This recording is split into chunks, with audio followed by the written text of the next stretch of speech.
Having you on the Mike Gallagher Show. How are you, sir? I'm well. Thanks for having me. It's a pleasure.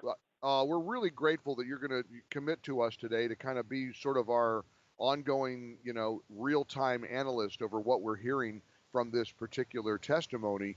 And now it sounds like Mueller is making it very clear we not only we're not going to try to determine if there was a crime committed then. That's still our position. One of the big questions that was expected to be asked was if Trump wasn't president, would you have prosecuted him? It doesn't sound like that's an answer he's going to be bringing to the table. Not really, though. From what I've seen so far, he has hinted that he sort of believes that Trump acted, that he obstructed the investigation in certain ways. But I would say that right off the bat, he told Congress that he wasn't going to talk about the origins of the Steele dossier or anything like that.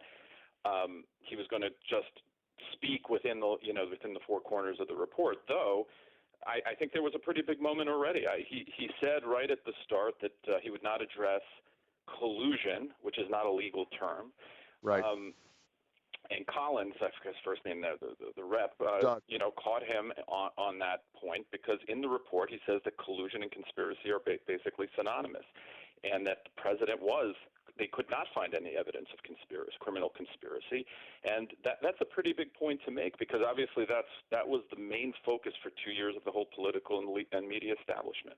There's a lot of drama associated with Mueller's testimony, obviously.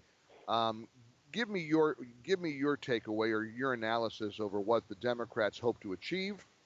Is it just a matter of winning over hearts and minds? In other words, is this just window dressing, or do you think the Democrats expect something substantive will be revealed today? Well, I think maybe they expect it, but obviously I think this is simply a chance for them to try to revive impeachment talk, which is growing within their ranks anyway, and to try to make Mueller say something that, and Mueller has tried to say, Volume 2, in my view, was just a way, it was just sort of, fuel for Democrats to move forward with impeachment. So I think they want to reiterate all those points and be able to perhaps move forward with impeachment, and if not, hurt the president, heading into an election year. And of course, the other thing that's going to offset Mueller's testimony is the release of the IG report. Horowitz's report is expected to be pretty damning, at least as it applies to James Comey. How do you think that factors into Mueller's testimony this week? I think it factors in the sense that these will be dueling events, right? So, to me at least, it's a massive story. Once we knew that there was no criminal conspiracy among anyone in the Trump campaign, the major story becomes how could we allow a rumor to plunge the country into 2 years of histrionics over something that never happened. And that story, how could we allow the government to spy on the opposition's political campaign? That seems like a massive story. The media doesn't treat it that way, but I think it's going to be hard to contain that once we see the report.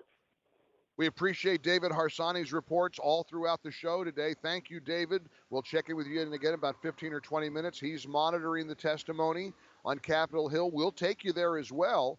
But I want to make sure we get the proper analysis here in the ReliefFactor.com mobile studio.